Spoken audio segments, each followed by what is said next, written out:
Fala galera, vocês chamaram o Mister e eu estou aqui novamente para falar sobre o caso do Bruno Henrique. Vocês entraram em contato comigo aqui no canal falando: César, analisa lá para mim, Mister, dá uma ajuda aí, o que tá acontecendo? O Bruno Henrique foi inocentado, ele já tá livre, e o pleito da Leila Pereira faz sentido? Fica aí que você vai entender.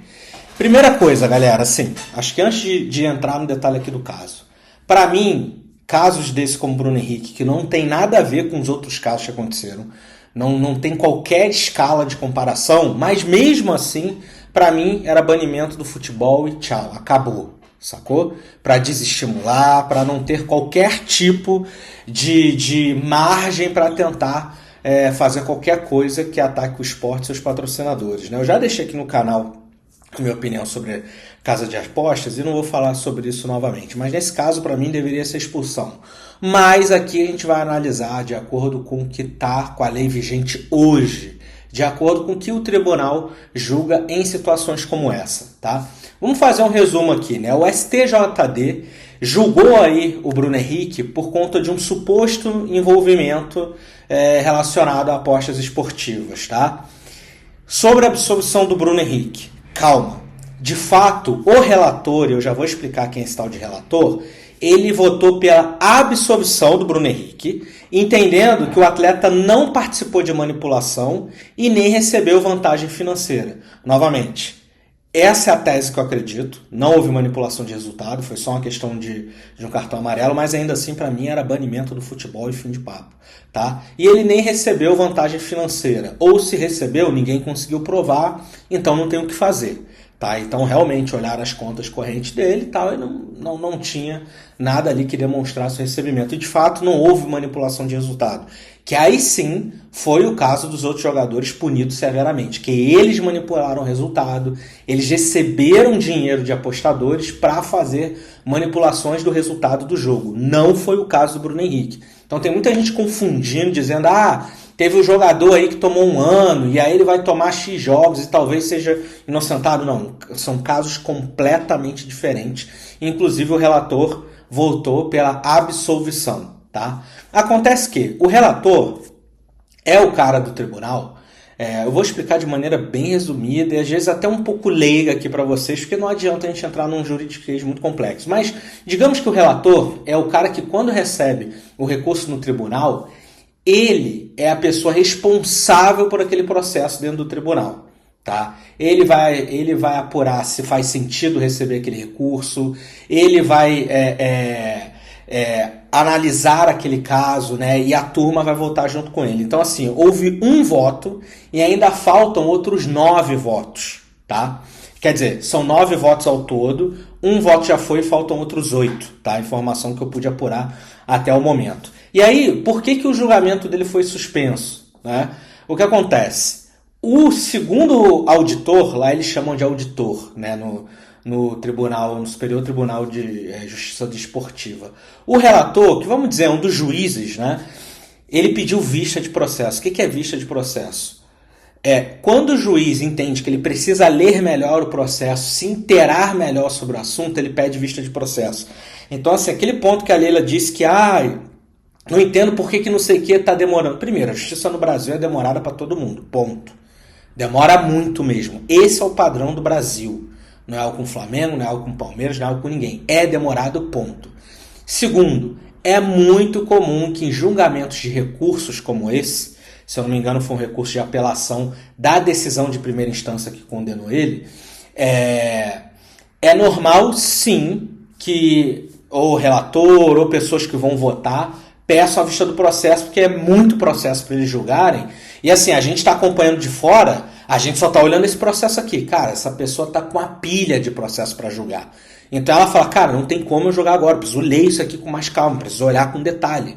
Não deu tempo de olhar antecipadamente. E nesse ponto eu acredito que realmente é muito processo para julgar, né? E digamos que a justiça não é tão eficiente assim em uso de tecnologia, em processos internos, para fazer com que esse tipo de coisa seja menos corriqueira. Então é muito comum, tá? Não é algo específico do Flamengo, do Palmeiras ou de qualquer time que seja.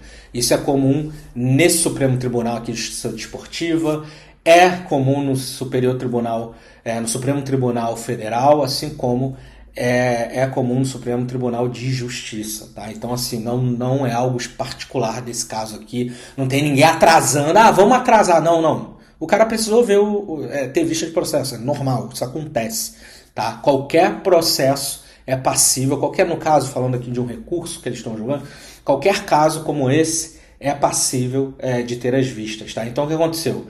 O relator foi o primeiro a votar, né, que foi o cara responsável pelo processo dentro do tribunal, pelo recurso. Ele votou pela absolvição do Bruno Henrique, baseado no fato de que, baseado no entendimento de que não houve envolvimento de manipulação de resultado, de fato o resultado não foi manipulado, e ele não teve vantagem financeira, não entrou nenhum dinheiro na conta dele. Então, realmente, se o resultado não foi manipulado, e se não recebeu vantagem financeira, não tem como condenar, pelo menos no entendimento do relator, tá? E com base no inquérito policial, tá? Então esse é o primeiro ponto, tá? O segundo ponto aqui, vamos falar da base legal e dos artigos aplicados, tá? Isso aqui também é muito importante para evitar algumas confusões que estão acontecendo por aí. Olha, preste atenção nisso aqui. Inicialmente, enquadraram o Bruno Henrique no artigo 243-A do Código Brasileiro de Justiça Deportiva. Ou seja, ato contrário à ética esportiva ou manipulação de resultados, com pena de até 12 jogos de suspensão. Tá? No caso, aí a minha leitura, se eu fosse um dos auditores que voltariam, tudo bem, não houve manipulação de resultado, o resultado da partida não mudou por conta disso. Tipo assim, ele não entregou, ele não foi expulso para poder o time dele ficar mais fraco e tomar um gol. Ele não foi um goleiro que deixou a bola passar. Enfim, não houve uma manipulação de resultado. Não era sobre o resultado, mas sim sobre um cartão amarelo que ele tomaria, que é uma estratégia que todos os times usam. Isso é corriqueiro no futebol. Toma esse cartão amarelo aqui para você pegar a suspensão nesse jogo aqui que a gente considera mais tranquilo e você poder votar no outro, né? Há quem diga que o Neymar faz isso para ir no aniversário da prima, do irmão, do periquito, do papagaio, né? Há quem diga, né? O Neto vive dizendo lá no programa dele. Mas aí, enfim, não tem como provar. E aí, assim, beleza, não teve a manipulação de resultado. Pra mim tá claro isso. Mas, cara, é contrária à ética esportiva a partir do momento que seu irmão te pergunta em que jogo você vai receber o cartão e você fala. Pra mim é contrária à ética esportiva. Ponto. Então, assim, eu enquadraria ele no 243A por conta disso. E, novamente, para mim era banimento do futebol. Acabou, foi expulso, já era. Mas aqui, pena de até 12 jogos de suspensão, que é a pena máxima para esse artigo. Então, ainda muita besteira se falou, teve um jogador que ficou 1 ano. Cara, o cara que ficou 1 ano manipulou o resultado, recebeu dinheiro de aposta, teve benefício, prejudicou o time. O Bruno Henrique não prejudicou o time dele, pelo contrário. Foi uma estratégia do próprio time que ele tomasse aquele cartão amarelo, que é uma estratégia que todos os times de futebol também são passíveis de utilizar. E aí a pena de 12 jogos é a pena desse artigo, 243A, que é uma pena de até 12 jogos, ou seja, a primeira instância condenou ele inclusive na pena máxima para esse artigo, tá? O que a defesa do Bruno Henrique fez? Tentaram enquadrar ele num outro artigo, que é o 119, tá? Que diz aqui, multa de 100 a 100 mil reais sem suspensão, tá? Essa multa de 100 aqui, estranho, né? Multa de 100 reais, estranho isso aqui, mas enfim. Só que esse artigo é considerado meio genérico, né? E ele vai sendo usado aí quando acontecer alguma infração que não tem uma previsão muito específica na lei, vai lá e enquadra o cara aqui. Então foi o que a defesa dele tentou caracterizar, tá? Na minha leitura de cenário aqui, houve sim ato contrário à ética esportiva. Cara, você não pode vazar, é uma estratégia do seu time. Você não tem que falar isso pra ninguém, tá? Então sim, enquadraria no 243A, mas não por conta da manipulação de resultado, o resultado não foi manipulado, mas sim ato contrário à ética esportiva, tá? Lembrando que o inquérito policial tem 84 páginas, tá? Então ele é público. Se você quiser saber detalhe, tem lá, tudo público para você ler, tá? A conversa sugere o diálogo sobre a possível data, ou seja, quando que vai acontecer essa manipulação, tá? Só que, vamos dizer assim, essa possível, não vou dizer aqui manipulação, né, mas essa possível punição do cartão amarelo. Só que tem um ponto muito importante que pouca pessoa tem falado, que é o seguinte: o jogo onde ele tomou esse cartão aí, que foi do Santos, cara, foi só 64 dias depois. ele ainda estava com o Tite como treinador na época dessa conversa. Só depois que veio o Felipe Luiz. Então isso para mim também tá meio estranho. Eu acho que isso acaba enfraquecendo a acusação, né? Porque realmente foi um espaço de tempo muito grande entre uma coisa e outra, né? Então, assim, é muito estranho, né, você fazer o tal do nexo causal entre um jogo 64 dias depois, Isso realmente fica uma ponta muito solta, tá? E assim, a investigação aconteceu depois que a casa de aposta ela bloqueou a transação suspeita, né? E isso gerou a informação porque a casa de aposta, pelo que eu estou entendendo, já notificou não sei se foi a polícia ou se ela foi no Ministério Público, não está claro para quem ela foi falar primeiro, tá? Agora algumas comparações e polêmicas, né? A Leila Pereira, né, presidente do Palmeiras, criticou a lentidão da STJD e disse que o campeonato não pode ser decidido fora de campo. Eu concordo. Mas, cara, criticou a lentidão da STJD. Cara, o Vitor Roque tá para ser julgado também. Até agora nada. É normal, demora para todo mundo. A justiça brasileira é lenta, galera. É isso. Esse é o padrão. Entendeu? O Flamengo citou, né, o caso do Vitor Roque, já foi denunciado há 33 dias e até agora nada, não teve julgamento. Então, assim, ela tem que falar de tudo, né? Ela falou que lutava pelo esporte, né, pela melhoria do futebol brasileiro e o Flamengo era contra. E disse que ela não quer ser favorecida, mas também não quer ser prejudicada. Mas naquele caso lá que prejudicaram o São Paulo contra e a favor do Palmeiras, ela não falou nada. E o Abel Ferreira, que é um cara extremamente vocal contra os erros da arbitragem que acontecem, e são muitos, ele também não falou nada. Lá no dia lá ele deu uma sabonetada, veja bem, ainda não viu o lance, que não sei o que. Então assim... Então é até a página 2, né? Eles se mostram muito, né? O Abel e a Leila se mostram muito preocupados e pela justiça, que não sei o quê. Mas quando aconteceu mais uma vez casos que foram contra outros times, onde eles foram beneficiados, eu não acho que foi a favor do Palmeiras, não acho. Eu não acho que tem exatamente um favorecimento, tá? Não acho. A não ser que alguém prove, tá? Porque senão é muito leviano falar que tem sem provar. Aí fica fácil, aí vira papo de maluco. Agora, erros que foram contra outros times, que acabaram sendo positivos para o Palmeiras, eles não se manifestaram. Falaram, olha, galera, realmente aconteceu isso aqui, não é assim que a gente queria ganhar, a gente luta pela melhoria do futebol brasileiro. Ou seja, o que revela que eles só estão lutando entre si, tá?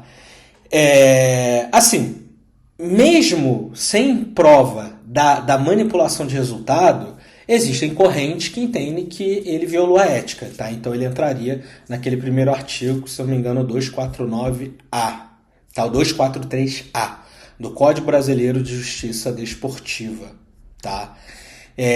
E assim, esse caso vai gerar uma jurisprudência futura para casos específicos como esse. Por isso que não é até importante que eles não saiam jogando tão rapidamente, porque se for muito branda a punição, pode dar margem para outras pessoas tentarem futuramente. Isso é ruim para o ambiente do esporte. Da mesma maneira que também tem que tomar cuidado, porque se não houve manipulação de resultado, não dá para julgá-lo como alguém que manipulou o resultado, mas sim, entendo eu, como alguém que teve uma postura antiética, né, esportivamente, né? Então, assim, quais são as possíveis consequências, né? Se os votos, né, em sua maioria, forem, né, quer dizer, se o voto dos auditores, né, em conjunto no colegiado decidir que ele tem que ser mantido no 243A, a suspensão é de 12 a 24 jogos. Eu estou vendo aqui que tem 24 jogos, ou seja, até um período maior. Então, na verdade, ele seria ali a pena mínima, né? Seria, no caso, a pena mínima. Vou até conferir aqui para a gente ver. E aí, ó, a punição para quem atua de forma contrária, tá, mas aqui ele não tá me falando a pena, tá? Eu tentei achar aqui rapidamente, mas ele não achou a pena, tá? Depois eu vou dar uma olhada aqui. 243. Ó. 243A.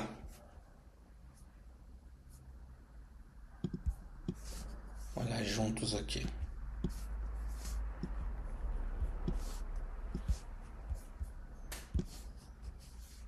Acho que deu ruim, rapaziada. Acho que não vou conseguir compartilhar pra vocês, não. Deu algum ruim aqui no computador. Eu queria compartilhar a tela pra vocês darem uma olhada junto comigo. Mas enfim, faz parte do jogo, vamos que vamos, tá? Não deu, não deu. Ver se a gente conseguia ler junto aqui. Tô tentando aqui ainda. Não deu, não foi. Tá. Mas aqui diz o seguinte.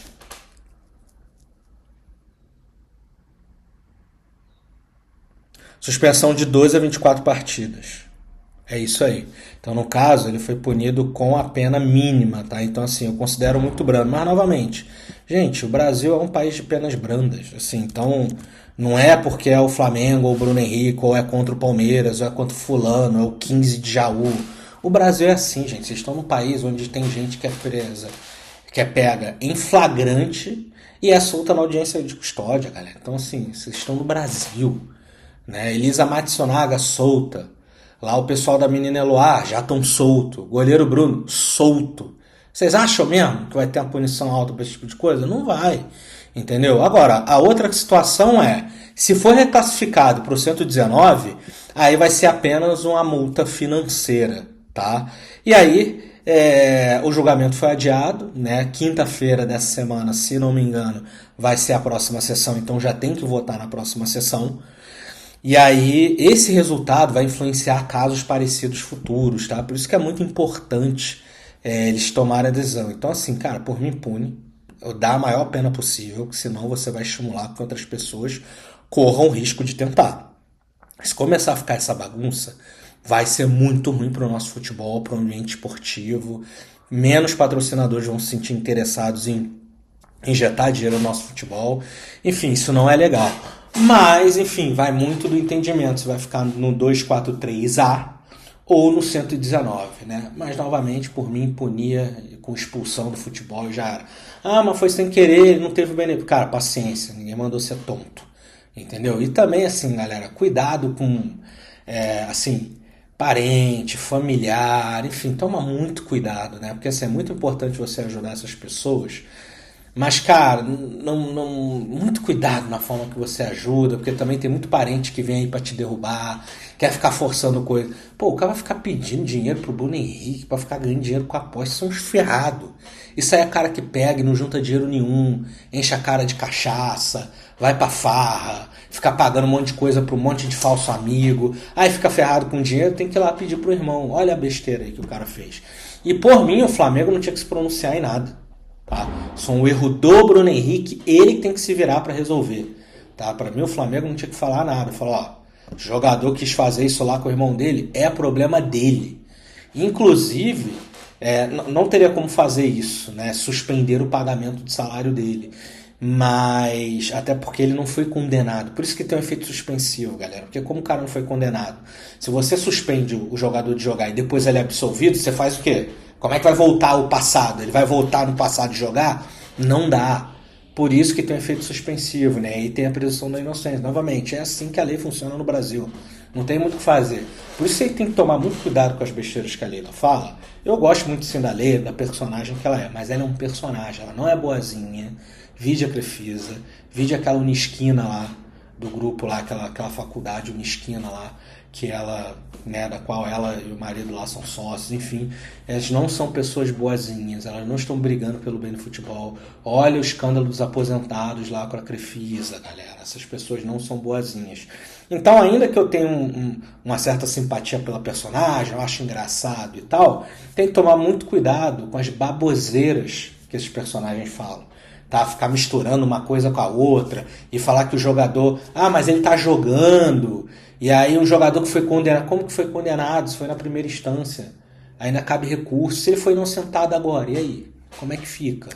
Entendeu? Sei lá, meu irmão. Então, assim, não é tão simples assim, tá, galera? Então, muito cuidado com o que vocês falam e muito cuidado principalmente com o que vocês ouvem, beleza? Deixa nos comentários o que você achou. Deixa também sugestão de outros vídeos. Estou aqui no canal para fazer as análises que vocês quiserem, rapaziada. Só deixar o comentário aí no vídeo, tá? Forte abraço. Chama o Mister, galera. Vamos que vamos. Vambora.